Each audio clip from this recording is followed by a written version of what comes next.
नमस्कार दर्शकों। आप सब जानते हैं कि इलेक्शंस का बिगुल जो है वो बज चुका है। तमाम जितनी भी पॉलिटिकल पार्टीज हैं वो सभी ने अपने अपने जो कैंडिडेट्स हैं अपने अपनी कॉन्स्टिट्यूंसीज में उतार रखे हैं। और ये सभी कैंडिडेट्स चाहे इंडिपेंडेंट कैंडिडेट्स क्यों ना हो, इस समय सभी लोग फील्ड में हैं।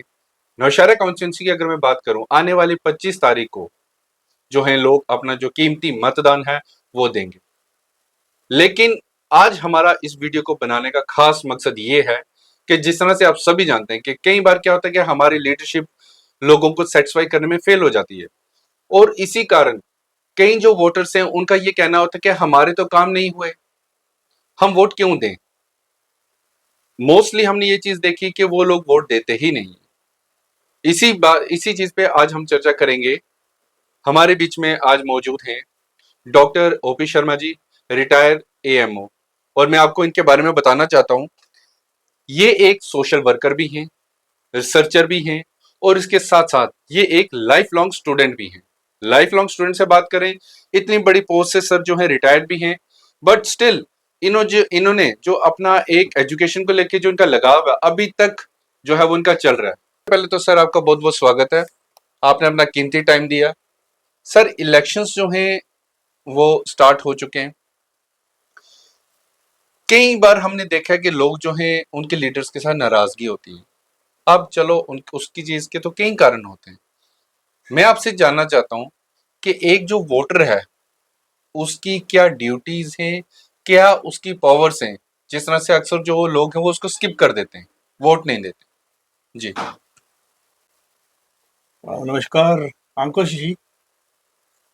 मैं अपने श्रोताओं का भी स्वागत करता हूं, उनका नमस्कार करता हूं और आपका बहुत बहुत धन्यवाद करता हूं कि आपने सही टाइम पर आकर सही प्रश्न पूछा कि आज इलेक्शन का माहौल है और हमारे प्रत्याशी भी फील्ड में हैं, वोटर भी उत्सुक हैं।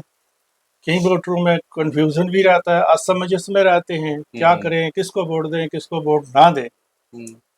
तो इस संदर्भ में जो मेरे अपने पास मेरा जो ज्ञान है उस पर मैं आपसे बात करता हूँ, चर्चा करता हूँ और श्रोताओं को भी बताऊं कि सबसे पहले ये हमें इस चीज़ का गर्व है कि भारत को दुनिया का सबसे बड़ा गणतंत्र, largest democracy in the world कहा जाता है।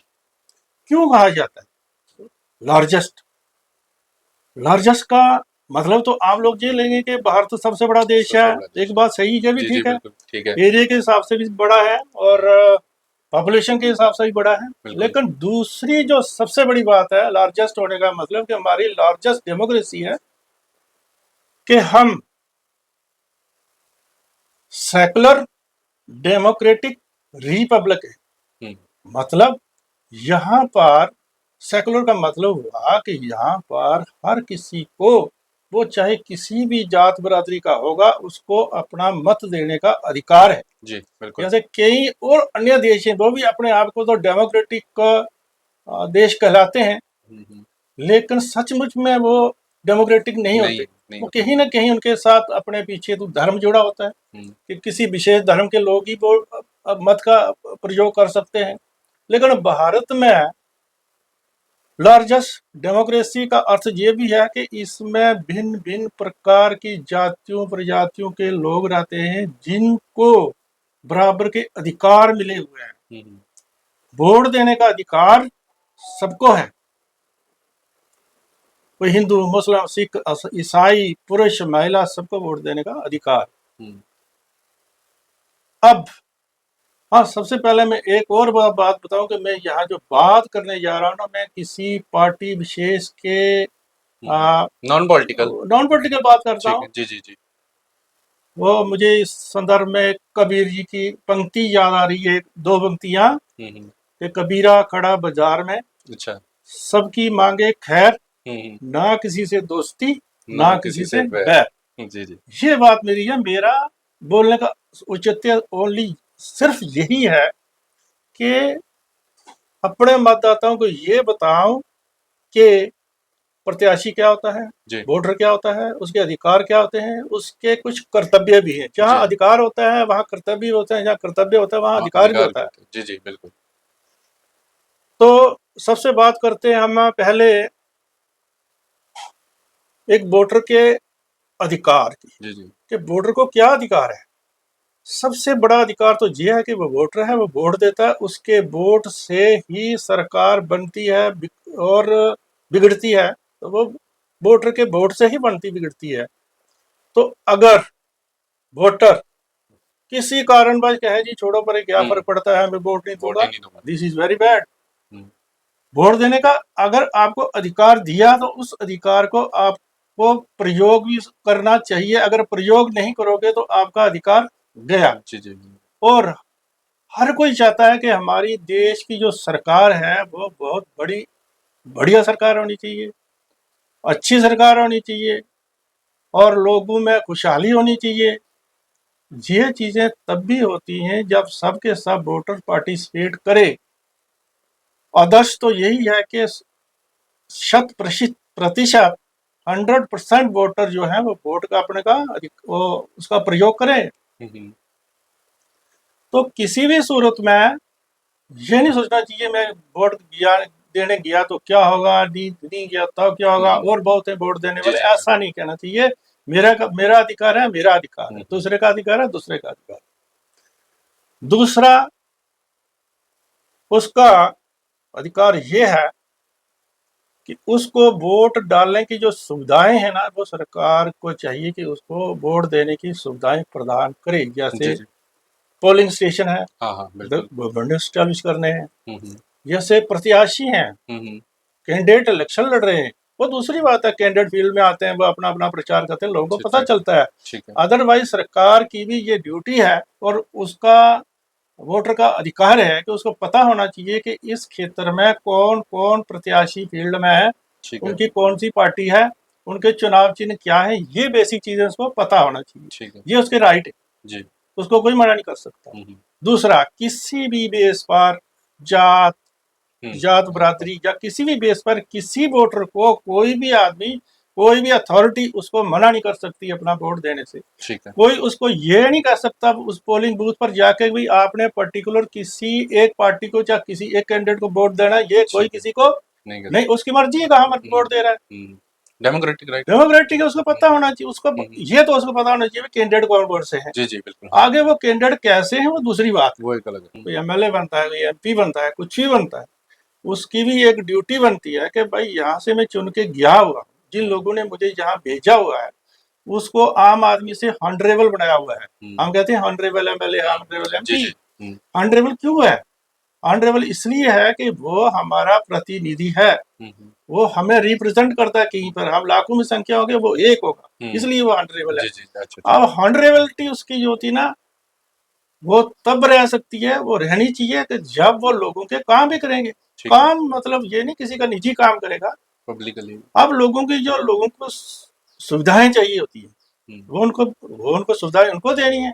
अब कोई खुद अपने लिए क्या कर सकता है? कोई सुविधा है, किसी की जैसे सुविधा हॉस्पिटल है, पहली बात है हॉस्पिटल कहीं बनना बन गया, अब वो हॉस्पिटल फंक्शनल भी तो होना चाहिए। खाली दीवारें खाली बनाने से स्ट्रक्चर ही तो खड़ा कर दिया। दीवारें बनाने से तो हाँ हॉस्पिटल नहीं है। जी जी उसके अंदर स्टाफ होना चाहिए, मशीनरी होगी। किस प्रकार के डॉक्टर चाहिए, स्पेशलिस्ट चाहिए, ऑर्डिनरी डॉक्टर चाहिए, उसमें क्या बोलते हैं वो सपोर्टिंग मशीनरी स्टाफ होता है, पैरामेडिकल वाले होते हैं, उसमें मशीनरी चाहिए, वो हॉस्पिटल फंक्शनल होना चाहिए। लेकिन दुख से ये कहना पड़ता है कि देखने में आता है कि हमारे हॉस्पिटल अपने आप में वो बीमार रहते हैं। जब कोई बीमार आदमी वहाँ चला जाता है तो उसको बड़ी परेशानी का सामना करना पड़ता है। अल्टीमेटली उसको यहाँ से वहाँ से कहीं आगे पीछे जाना पड़ता है, किसी प्राइवेट हॉस्पिटल का सपोर्ट लेने। ऐसी बातें जो हैं ये बिल्कुल, लोगों की अगर ऐसी कोई शिकायत आती है तो बिल्कुल सही है। इसी प्रकार जितने भी उस क्षेत्र के, चाहे वो विधानसभा क्षेत्र है, चाहे वो संसद सभा का क्षेत्र है, उस क्षेत्र में जितने भी सरकारी यूनिट होते हैं, कोई पुलिस की ऑफिस है, कोई तहसीलदार का है, डीसी का ऑफिस है, ब्लॉक डेवलपमेंट अफसर का ऑफिस है, वो फंक्शनल होने चाहिए ताकि लोग जाएं, उनके जो काम जी जी होने चाहिए वो हो जाए। जब बिल्कुल नहीं होंगे तो वो आदमी कहाँ जाएगा? बिल्कुल अल्टीमेटली वो कहेगा जी हमारा विधायक हमारी बात रिप्रेजेंट नहीं सुन रहा, हमारा रिप्रेजेंटेटिव है। ठीक उसके पास जब जाएगा तो वो अगर वो बात नहीं सुनता, एक्शन नहीं करता, तो लोगों का रोष बिल्कुल जायज। सही होता है। इसलिए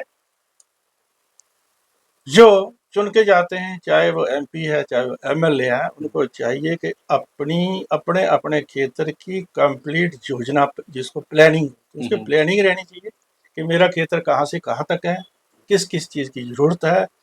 एट लीस्ट ज़्यादा नहीं तो ब्लॉक लेवल पर अपना एक पार्टी का एक एक उस कैंडिडेट का एक एक ऑफिस रहना चाहिए, जी जी ताकि लोगों को जब जरूरत पड़े, किसी को परेशानी आए, तो वो वहां जाए, वहां से ही उसका दुख का निवारण। निवारण हो जाए। जी जी तो ये एक आदर्श संहिता जो है, वो अगर मान के चलेंगे, तो जिसको हम बोलते हैं ना राम राज्य, और कोई ये वजह नहीं है कि राम आएंगे वो राज्य करेंगे और फिर लोग सुखी होंगे, भजन गाएंगे, ये बात नहीं है। राम राज्य का मतलब है कि जो राज्य चल रहा है वो वहां पर रूल ऑफ लॉ होना चाहिए।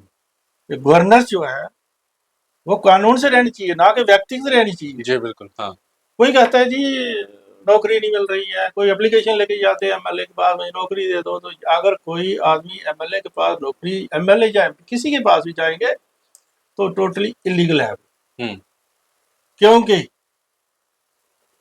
जो हमारे विधायक है या हम्म संसद है, हम्म, उनका काम है कानून बनाना, ना हम्म, कि कानून तोड़ना। जी कानून के मुताबिक किसी को नौकरी मिलनी है, कानून के मुताबिक मिलेगी।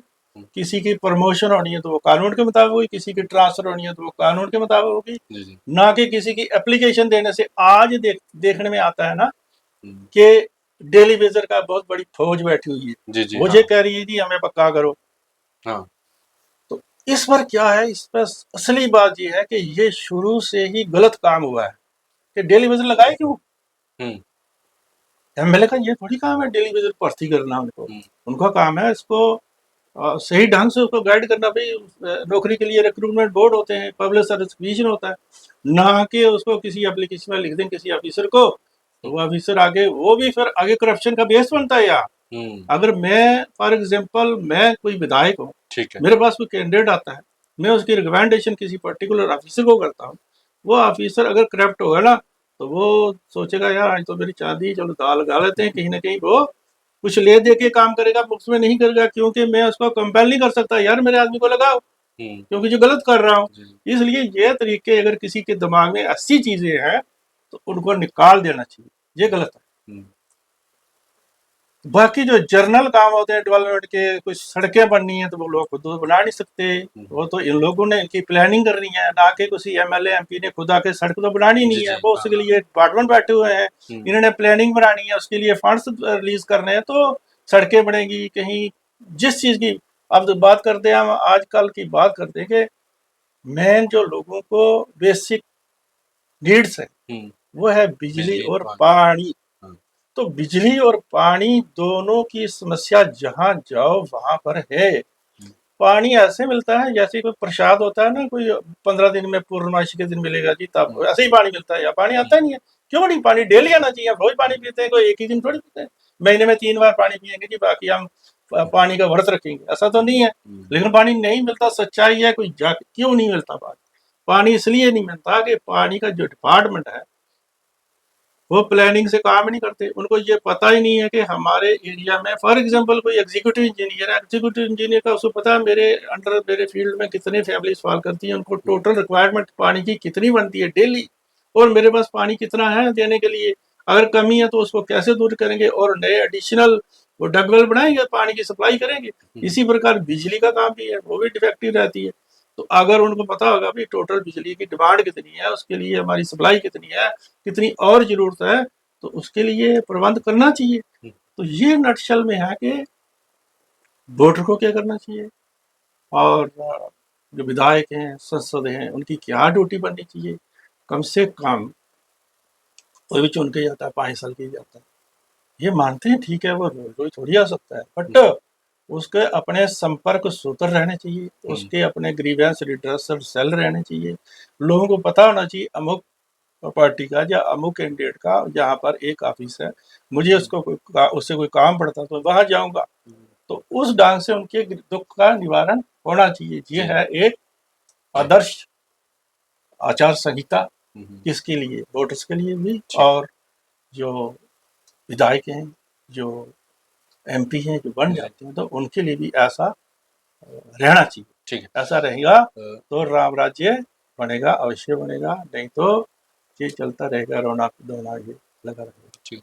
इसी बीच में एक चीज़ आपसे और भी पूछना चाहूँगा। अक्सर हमने देखा है कैंपेनिंग के दौरान कुछ लीडर्स अपनी सीट को लेके मतलब इतना वो हो जाते हैं कि लोगों से कुछ ऐसी कमिटमेंट्स कर बैठते हैं कि जो उनके एरिया में आते ही नहीं। जैसे मैं आपकी वही जैसे आपने कहा कि जैसे मैं किसी की जॉब लगवा दूंगा, तो इस तरह के फेक प्रोमिसेस से लोग कैसे बचें? लोगों को, अगर जो भी मेरी बात सुन रहे हैं, उनको ये बताएं कि उनको ये समझ लेना चाहिए कि कोई भी कैंडिडेट, चाहे उसको आप एमपी बना रहे हो, चाहे उसको एमएलए बना रहे हो, वो आपको किसी प्रकार की कोई नौकरी नहीं दे सकता। झूठा झांसा देता है तो वो जो अनएथिक है, टोटल अनएथिकल। अनएथिकल जिसको हाँ। बोलते हैं ना, ये टोटल अनएथिकल के मैं किसी से प्रॉमिस करूं भाई आप हम्म। मुझे वोट दो, मैं आपको नौकरी दूंगा, हाँ। ये हो नहीं सकता। हम्म। वो एमपी एमएलए, कोई विधायक है, सांसद है, हम्म। वो इतना कर सकते हैं कि भाई नौकरियों की सृजना कर सकते हैं, हाँ। नौकरियों की क्रिएशन कर सकते हैं, जॉब अपॉर्चुनिटीज दे सकते हैं। आगे नौकरी देने के लिए हमारे पास रिक्रूटमेंट एजेंसीज हैं, रिक्रूटमेंट बोर्ड है, पब्लिक सर्विस कमीशन है, तो वो उनकी ड्यूटी है। मुझे विधायक पर ये आशा लगा के बैठते हैं मुझे नौकरी देगा, इसको छोड़कर हम ये आशा करनी चाहिए कि ये विधायक जो है ये इंश्योर करेंगे कि जो सिलेक्शंस होती हैं वो फेयर हो।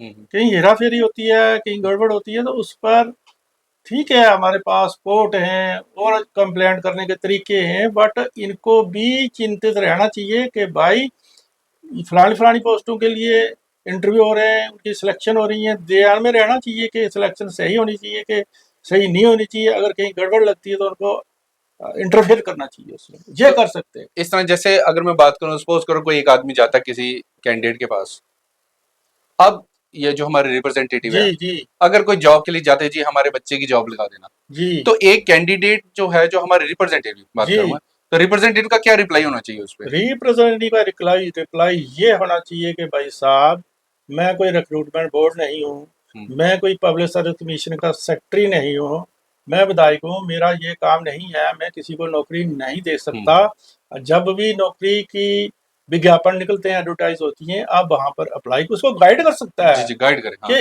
इस पोस्ट के लिए ये जो क्वालिफिकेशन चाहिए, ये अगर आपके बच्चे आपके बेटे के पास है तो वो उसके लिए कम्पीट कर सकता है। जी जी। हाँ। और ना कि ये कहना चाहिए चिंता मत करो यार, मैं आपका काम करा दूंगा, ये गलत है, ये अनएथिकल है, इलीगल है, ऐसा कभी नहीं करना चाहिए उसको, तो ये टोटली गलत।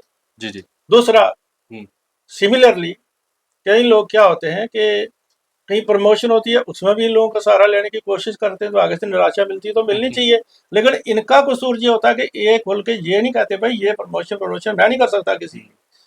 तीसरी बात, जैसे ट्रांसफर होती है, ट्रांसफर होती है, लोग अक्सर जाते हैं, लोगों के जी पास जी। ट्रांसफर के लिए आते हैं, बिल्कुल गलत है इनके पास जाना, लेकिन इनको भी ध्यान में रहना चाहिए कि जो कोई कोई भी डिपार्टमेंट है, क्या वो ट्रांसफर पॉलिसी को सही ढंग से इम्प्लीमेंट कर रहे हैं कि नहीं कर रहे। कई बार देखने में आता है कि दो तीन प्रकार के स्टेशन होते हैं, एक बड़े ऑड स्टेशन होते हैं, दूर दराज के इलाके होते हैं, कुछ लोग ऐसे होते हैं बेचारे जिनकी कोई अप्रोच कुछ बात नहीं, वो क्यों उस बार चलनी नहीं चाहिए, रूल होना चाहिए ना। तो वो जब वो वहां पर लड़के रहते हैं 8-8 10-10 साल वहां, उनको पूछता ही कोई नहीं। कुछ लोग ऐसे होते हैं जो आपके घर के आसपास ही, जो छोटी पोस्टों की बात करता हूँ, लोअर लेवल के, जैसे टीचर होते हैं, बीएलडब्ल्यू होते हैं, पटवारी होते हैं, तो वो कुछ लोग ऐसे होते हैं पूरा जीवन एक जगह। एक 5-6 किलोमीटर के सर्कल में वो बिता के रिटायर होते हैं। कुछ लोग ऐसे होते हैं जिनको रिटायरमेंट के बाद ही घर आना पड़ता है, उसके पहले वो बाहर ही रहते हैं। जी तो जी। इनको ये देखना चाहिए, ये नहीं है कि वो कहे जी हमें कोई इससे वो छुट्टी है सब कुछ ही, हमें क्या चट्टी पड़ी, कोई ट्रांसफर होती है नहीं। जिनको देखना चाहिए, डिपार्टमेंट से पूछना चाहिए हाँ। कि आपकी ट्रांसफर पॉलिसी क्या है, कैसे करते हो। अगर कोई आदमी जो अग्रीव्ड आदमी है, जिसको दुख है, जो दुखी है, इनके पास जाता है, तो उसको उनकी पूछताछ करनी चाहिए, भाई इस आदमी को अमुक स्थान पर 15 साल हो गए हैं, इसकी ट्रांसफर क्यों नहीं करते, इसको करना चाहिए। वैसे भी ट्रांसफर जो है रिफ्रेशमेंट होती है, जी जी। एक हाँ। स्टेशन पर आदमी उठ जाता है, वो थक जाता है, उसकी ट्रांसफर होनी चाहिए। और इसका ध्यान कौन रखेगा? ये लोग रखेंगे, और तो कोई कर नहीं सकता। जी, जी। ये इनका काम। ठीक है। सर इसी बीच में आपसे एक चीज़ और भी जानना चाहूँगा कि कई जगह हमने देखा है कि सुना भी होगा, कुछ जो कैंडिडेट्स हैं, वो इलेक्शंस को जीतने के लिए कुछ अनएथिकल मेथड्स को यूज़ करते हैं। मैं उस पे ज़रा चाहूँगा कि आप अगर हमारे जो वोटर्स हैं, उनको आप अवेयर करें। जी। देखिए, अगर कोई वोटर किसी कैंडिडेट के झांसे में आता है, झांसा कैसा कैसा अनएथिकल तरीके, अनैतिक तरीके बहुत सारे हैं, उनकी तो मैं गिनती नहीं कर सकता, लेकिन मोटी मोटी बातें बताता हूँ। एक तो अमूमन होता है हमारे समाज में, पहले मैंने बता दिया कि India is the largest democracy in the world. वहाँ पर कोई जात पात का सवाल ही नहीं पैदा होता। सब हिंदू मुस्लिम सिख ईसाई जब इलेक्शन में जाते हैं तो वोटर वोटर होता है, वो ना हिंदू होता है ना मुसलमान होता है। लेकिन अगर कोई कैंडिडेट ये कहता है यार मैं मुसलमान हूँ मुझे वोट दो, कोई कहे यार मैं ब्राह्मण हूँ मुझे वोट दो, ऐसे ऐसे कोई कहता है मैं अमुक अमुक जाति का आदमी है, तुम मेरी बरादरी का आदमी यार मुझे वोट क्यों नहीं देते। अगर ऐसी बातें कोई ये करता है तो ये कोड ऑफ कंडक्ट होता है ना, जो election commission of India code of conduct है, उसकी वायलेशन है, ये उसकी उल्लंघना है, ये अपने आप में एक ऑफेंस है, तो ये तो बिल्कुल नहीं होना चाहिए। लेकिन अब छोटी छोटी ऑफेंसेस होती हैं तो लोग कहाँ कहाँ किस किस की कौन कौन शिकायत करेगा। लेकिन लोगों को ये चीज ध्यान में रखनी चाहिए कि जो कोई आदमी जात बरादरी या कोई 150 200 1000 2000 रुपये लेके कोई दे रहा है उसको वोट देने के लिए, कोई उसको शराब पीने के लिए दे रहा है, समझ लो वो आदमी अपने आप से धोखा कर रहा है, वो अपना भविष्य जो है ना उसको खत्म कर रहा है। इन चीजों से दूर रह के वोट करना चाहिए और ऐसे कैंडिडेट से सावधान रहना चाहिए कि वो किसी का मित्र नहीं है, वो किसी का नेता नहीं है, वो सिर्फ अपना लुच सेक रहा है, अपनी रोटियां सेक रहा है, और जो कुछ कर रहा है अपने लिए कर रहा है। वो आपके लिए कल बन भी गया जीत भी आपके लिए कुछ नहीं करेगा, इसलिए इन चीजों से सावधान रहना चाहिए। जी। और इसी बीच अगर हम बात करूँ, कास्टिज्म भी कई बार हम इलेक्शंस में देखने को मिलता है, इस पे आप क्या कहते हाँ, कास्टिज्म की बात करता हूँ कि ये नहीं है कि कहीं कहीं मिलते हैं, ये वहाँ मिलते हैं। हैं? बहुत सारे कैंडिडेट को सहारा देखो, वो ये नहीं कह सकते यार मैं अगर इलेक्शन जीत गया मैं बन गया मैं क्या करूंगा, ये उसको आता नहीं है, या आता नहीं है, जब वो क्या करता है ऐसे ही मक्कर करता है, वो बता नहीं सकता। तो जात पात पर मैं कहूंगा कि ना जात पर ना बात पर वोट करना चाहिए, कैंडिडेट की औकात पर। बिल्कुल सही। वो कैंडिडेट क्या है, उसकी क्वालिफिकेशन क्या है, उसकी बैकग्राउंड क्या है, उसका करेक्टर क्या है, प्लस ये भी देखना है आपने कि वो देखो, ये तो मैं नहीं कहूँगा कि इंडिया की जो पॉलिटिकल पार्टीज हैं उनको रिकॉग्निशन मिली होती है, मान्यता प्राप्त पार्टीज होती हैं, लेकिन सब की सब पार्टीज एक जैसी नहीं होती, डिफरेंस होता है।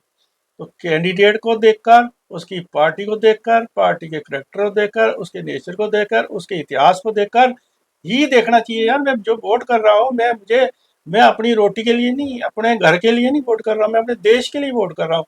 अगर देश सुरक्षित है तो मैं भी सुरक्षित हूँ, हम भी सुरक्षित हैं। इन चीजों को ध्यान में रख के वोट करना चाहिए, ना कि जात बरादरी। अगर इस किस्म की कोई बात करता है ना जात बरादरी, तो दैट इज टोटली इलीगल और वो ऑफेंस है, उसके खिलाफ एक्शन लिया जा सकता है। बात वही आती है कि किस किस के खिलाफ कहाँ कहाँ पर कोई क्या क्या एक्शन लेगा, ये लोगों को जागरूकता रहनी चाहिए।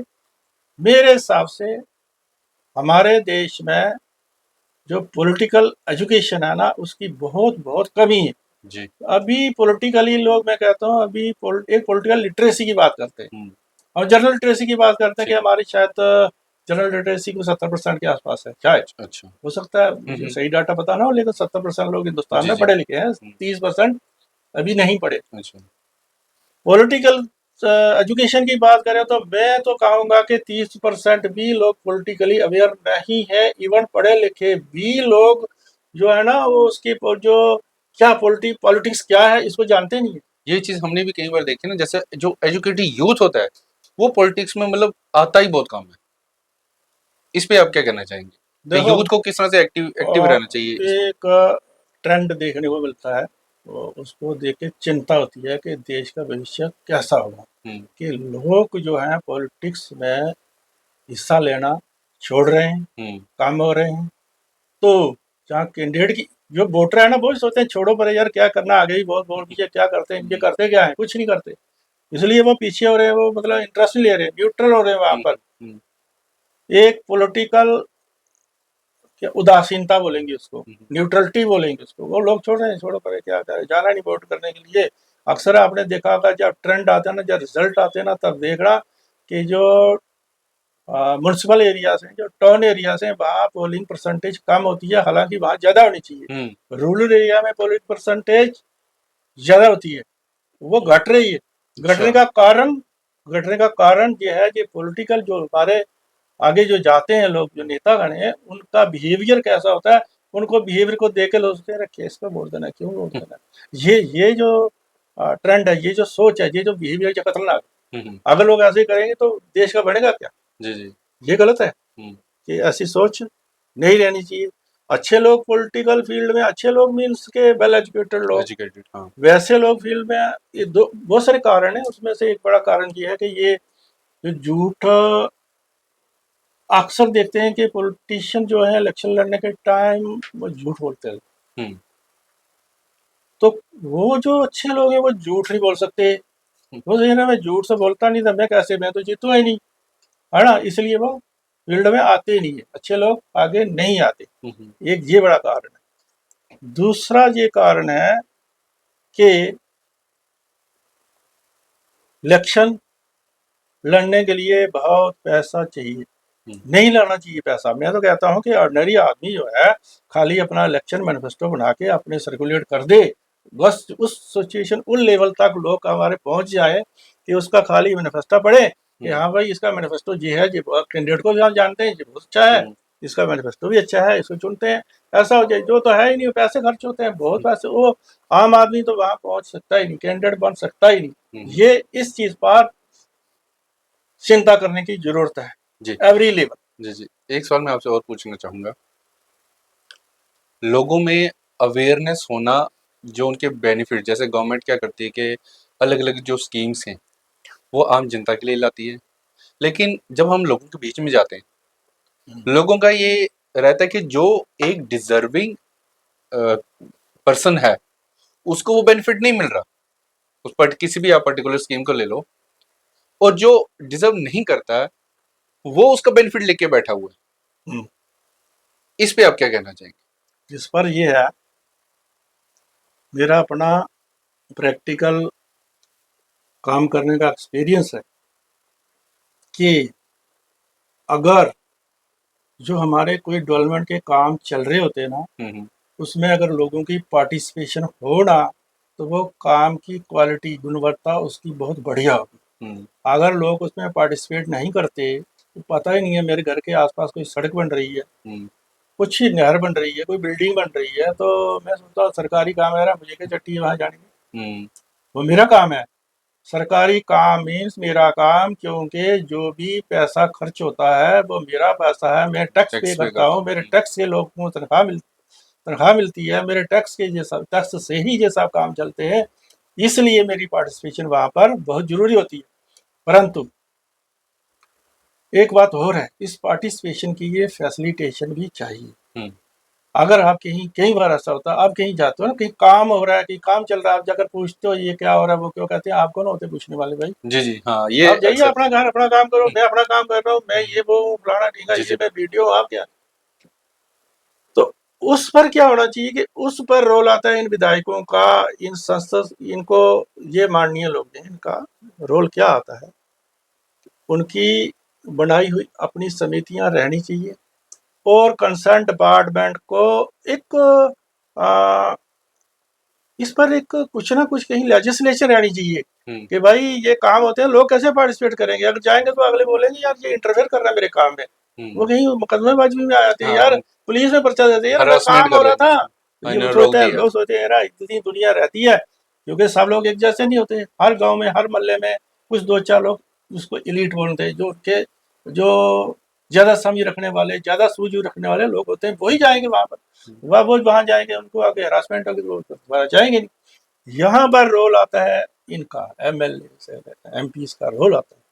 उनको भी चाहिए कि जो एजेंसी यहाँ काम कर रही है उसके डिटेल उनके पास रहनी चाहिए, उनको टाइम टेबल पूछ के पता करना चाहिए काम कहाँ पहुंचा, कैसा हुआ कि नहीं हुआ, कितने लोगों को बेनिफिट हो रहा है, कितने को नहीं हो रहा है।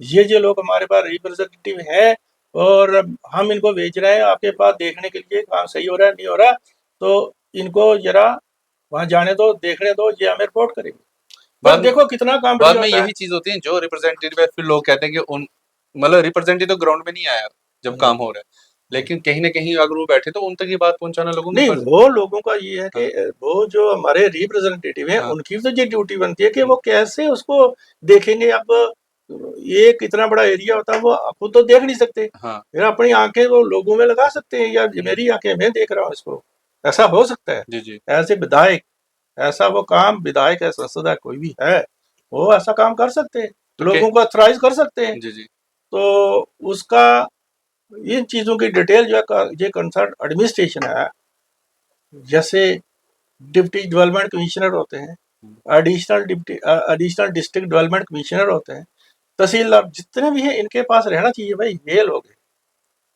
इनको ध्यान में रखना है। और एक आदमी को बोलोगे ना, किसी एक आदमी को एतराज करोगे वो भी करप्ट हो जाएगा। कम से कम 4-5 लोगों की कमेटी होनी कमेटी चाहिए, होनी चाहिए। और उस टाइम ये बातें भूल जानी चाहिए कि ये मेरी पार्टी का बंदा है कि दूसरी पार्टी का बंदा है, जिसका भी हो, वो एक नागरिक है, वो कहीं का रहने वाला है, वो सड़क उसको चाहिए, बिजली उसको चाहिए, पानी उसको चाहिए, सब कुछ चाहिए। इसलिए एक जॉइंट कमेटी जो है जी उनका जी वो रहनी चाहिए, हर ब्लॉक जी में जी रहनी चाहिए। जी जी तो फिर हम अपनी क्वालिटी कंट्रोल कर सकते हैं, जी। और ये गिले शिकवे जो हैं ये भी दूर हो ये भी सकते हैं। दूर हो सकते हैं। अगर कुछ भी ना करो तो लोग ये जरूर कहेंगे, उनको कहना चाहिए कि ये हमें जी इलेक्शन के बाद मिला ही नहीं, तो हम क्या करें। दिस इज बिल्कुल वो सही कहेंगे लोग, ऐसा नहीं होना चाहिए। ये तो कर सकते हैं कि वहां बैठ के कहीं इसमें क्या है, साल में एक बार आदमी चक्कर तो लगा सकता है ना, 5 साल बड़े होते हैं, तो कहीं चार ना पाँच। कहीं जो अगर कहीं पे गलत हो रहा है कोई भी काम, तो लोगों को अपनी आवाज जो है वो उठानी चाहिए। बिल्कुल उठानी चाहिए। और देखो आवाज कहाँ कहाँ पहुंचानी है, ये तो बहुत सारे रास्ते हैं, लेकिन एक सिंगल सिंपल रास्ता ये है कि अपना कंसर्न विधायक या सांसद उसको, हमारे नजदीक तो विधायक ही रहता है ना, सांसद तो दूर की होती है। हम्म, अगर वो सांसद के संबंधी कोई प्रॉब्लम है तो विधायक पहुंचाएगा वहां पर, ये ठीक उनके रिप्रेजेंटेटिव होते हैं। है। तो ऐसा होना चाहिए, उनकी ये ड्यूटी बनती है, हम्म, ड्यूटी बनती है, उनका राइट ही बनता है उनको जी। अगर ये भी नहीं कर सकते तो फिर क्या करेगा कोई, जी जी। तो करना चाहिए। ठीक है। तो लास्ट क्वेश्चन मैं आपसे पूछना चाहूंगा कि जो वोट्स हैं वो किस आधार पर जो हैं वो देने चाहिए।